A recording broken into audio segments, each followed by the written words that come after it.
اعوذ باللہ من الشیطان الرجیم بسم اللہ الرحمن الرحیم۔ السلام علیکم، میرا نام سید انتخاب حیدر کاظمی ہے اور میں انتخاب وائی ٹی یوٹیوب چینل کے ذریعے سے اصحاب عاشوراء کا تیسرا حصہ سیب بن حارث جابری کا پڑھ کے سناتا ہوں۔ کوفے کی گلیوں میں شور و غل مچا ہوا تھا۔ ابن زید کے چند سپاہی ایک بوڑھے شخص کو جس کی کمر خم ہو چکی تھی رسیوں سے باندھ کر کھینچتے ہوئے لے جا رہے تھے۔ سپاہیوں کے پیچھے لوگوں کا ہجوم شور مچاتا ہوا جا رہا تھا۔ اس کا سر قلم کر دو، اس کی زبان کاٹ دو، اسے نمونہ عبرت بنا دو۔ ارد گرد کے گھروں کی چھتوں پر عورتوں اور مرد اس کا تماشا دیکھنے کے لیے کھڑے ہوئے تھے۔ ابن زید کے سپاہی زخمی بوڑھے کے کمزور بدن پر تازیانے بھی مارتے جا رہے تھے۔ انہوں نے اس کے دانت توڑ ڈالے تھے اور منہ سے بہنے والے خون سے اس کے سفید بال، سفید لباس رنگین ہو چکا تھا۔ سپاہیوں کے علاوہ تماشا دیکھنے والے کوفی اس پر پتھر بھی برسا رہے تھے۔ کوئی اس کا مذاق اڑاتا اور کوئی اسے برا بھلا کہنے سے بھی نہیں چوک رہا تھا۔ کبھی کبھار بوڑھا شخص سر اٹھا کر ان لوگوں کو دیکھتا جو اس کا تماشا دیکھنے کے لیے جمع ہوئے تھے اور پھر سر جھکا کر زیر لب دعائیں پڑھنے لگتا۔ گلی میں سیف اور شعیب نامی دو لمبے تڑنگے نوجوانوں نے اس ہجوم کو اس طرح شور و غل کرتے ہوئے اور قتل کی سزا پانے والے بوڑھے پر اس طرح سے ظلم و ستم کرتے ہوئے گزرتے دیکھا تو وہ تماشائیوں کے مجمع کو چیرتے ہوئے آہستہ آہستہ آگے بڑھنے لگے۔ وہ جاننا چاہتے تھے کہ یہ کیا ماجرا ہے۔ کچھ دیر میں دونوں بوڑھے کے قریب پہنچ گئے اور انہوں نے بوڑھے کی حالت زار کو دیکھا۔ کچھ دیر افسوس کرنے کے بعد شعیب نے سیف سے پوچھا، بھائی یہ کون ہے؟ یہ لوگ اس کے ساتھ ایسا سلوک کیوں کر رہے ہیں؟ سیف نے جواب دیا، تم نے ان کو نہیں پہچانا، یہ وہی ہانی بن عروہ ہے، کوفے کے مشہور بزرگ۔ انہیں مسلم بن نکیل اور حسین ابن علی علیہ السلام کی حمایت کے جرم میں گرفتار کیا گیا ہے اور اب ابن زید کے حکم کے مطابق اسے قتل کر دیا جائے گا۔ ایک چھوٹے سے میدان میں سپاہیوں کے رکتے ہی شور و غل تھم گیا۔ ایسا معلوم ہو رہا تھا جیسے کوفہ والے سارے مر چکے ہوں اور ہر طرف خاموشی چھائی ہوئی ہو۔ قبرستان جیسی اس خاموشی میں ہانی بن عروہ کے ہاتھوں اور پیروں کو رسی سے مزید سختی سے باندھ دیا گیا اور پھر ایک چبوترے پر لے جا کر ان کا سر قلم کر دیا گیا۔ چند ہی لمحوں کے بعد وہاں موجود تمام کوفی اپنے اپنے کام پر اس طرح واپس چلے گئے جیسے کچھ ہوا ہی نہ ہو۔ سیف اور شعیب نے دل خراش واقعہ دیکھ کر سخت غضبناک تھے، لیکن وہ ان سپاہیوں کی موجودگی میں اور اتنے لوگوں کے درمیان ہانی کے لیے کچھ بھی نہیں کر سکتے تھے، اس لیے ان کی آنکھوں سے آنسو بہہ رہے تھے۔ کچھ دیر بعد وہ دل پر پتھر رکھ کر واپس اپنے خفیہ ٹھکانے پر پہنچ گئے۔ شہر کوفہ پر رات نے اپنی سیاہ چادر پوری طرح ڈال دی تھی اور ہر طرف تاریکی چھا چکی تھی۔ موت کی سی ہولناک خاموشی میں کوفہ والے گہری نیند سو چکے تھے۔ انہوں نے ابن زید کے مظالم سے آنکھیں چرا لی تھی، لیکن سیف اور شعیب اپنے خفیہ ٹھکانے پر چھپ کر اپنی تلواریں تیز کر رہے تھے۔ شعیب نے پوچھا، بھائی تمہارے خیال میں ہمیں کیا کرنا چاہیے، کوفہ میں رہیں یا شہر سے باہر چلے جائیں؟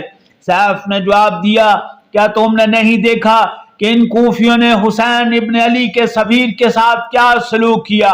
کیا انہوں نے مسلم بن نکیل اور ہانی بن عروہ کو قتل نہیں کر ڈالا؟ کیا ہم نے امام حسین علیہ السلام کے سفیر کی بیعت نہیں کی تھی کہ ان کی حمایت کریں گے؟ مجھے یقین ہے کوفہ کے حالات اتنے بگڑ چکے ہیں کہ اب امام حسین علیہ السلام اس شہر میں نہیں آئیں گے۔ شعیب نے کہا، ابن زید نے شہر سے باہر جانے والے تمام راستوں پر اپنے سپاہی کھڑے کر رکھے ہیں تاکہ ہم جیسے شیعوں کو گرفتار کر کے قتل کر ڈالے۔ اگر تمہارے ذہن میں کوئی بہتر تجویز ہے تو بتاؤ۔ سیف نے جواب دیا، ہمیں ابھی اور اس وقت تلواریں لے کر روانہ ہو جانا چاہیے اور رات کی تاریکی سے فائدہ اٹھا کر خفیہ راستوں سے کوفہ سے نکل جانا چاہیے۔ شعیب نے فوراً کہا، ٹھیک ہے تو پھر فوراً چلو، ہمیں جلد از جلد امام حسین علیہ السلام کے قافلے سے مل جانا چاہیے۔ اس وقت یہ دونوں اپنے گھوڑوں پر بیٹھے اور ابدی سعادت حاصل کرنے کی خاطر اس راستے کی جانب بڑھنے لگے جو انہیں امام حسین علیہ السلام کے قافلے تک پہنچا سکتا تھا۔ امام حسین علیہ السلام کا قافلہ کربلا کی سرزمین پر آ کر پڑاؤ ڈال چکا تھا اور یزیدی لشکر نے امام حسین علیہ السلام کے قافلے کے لیے کربلا سے نکلنے کا راستہ بند کر دیا تھا۔ اب آل رسول صلی اللہ علیہ وآلہ وسلم اور صحابہ امام حسین علیہ السلام سب حالت جنگ میں تھے۔ امام حسین علیہ السلام نے خیموں کی حفاظت کے لیے چاروں طرف محافظوں کو معین کر رکھا تھا جو ہوشیاری سے ہر چیز پر نظر رکھے ہوئے تھے اور پل پل کی خبر امام حسین علیہ السلام کو پہنچا رہے تھے۔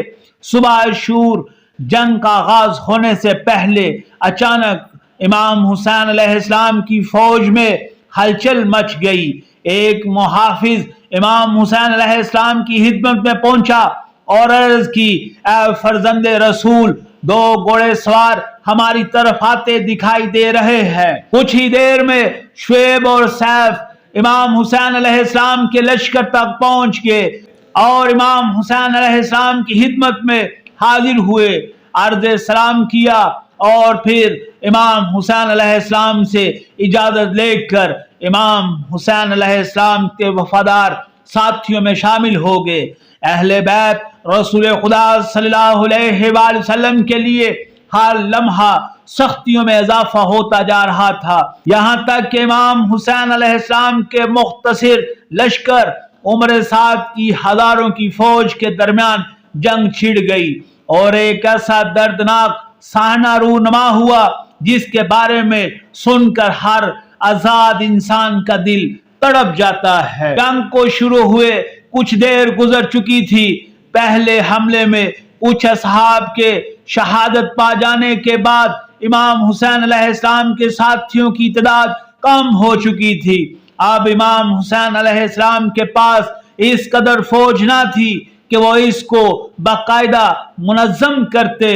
اس موقع پر سعد بن حارث جابری اپنے چچا زاد بھائی شعیب کے ہمراہ امام حسین علیہ السلام کے پاس آیا۔ دونوں کی آنکھوں سے آنسو بہہ رہے تھے۔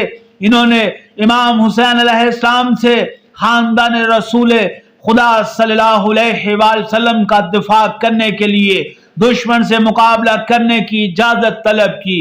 امام حسین علیہ السلام نے ان سے فرمایا، تم لوگ کیوں روتے ہو؟ مجھے امید ہے کہ بہت جلد تمہاری آنکھیں فرت مسرت سے روشن ہو جائیں گی۔ انہوں نے کہا، خدا کی قسم، ہم اپنے لیے نہیں گریہ کر رہے بلکہ ہم اس لیے رو رہے ہیں کہ دشمن آپ کا محاصرہ کر چکا ہے اور ہمارے پاس سوائے اپنی جان کے اور کچھ نہیں جو ہم آپ علیہ السلام کو پیش کر سکے۔ اس کے بعد امام حسین علیہ السلام نے ان کے حق میں دعا کی اور فرمایا، تمہاری محبت اور ہمدردی کے بدلے پرہیزگاروں کا بہترین اجر تمہیں نصیب ہو۔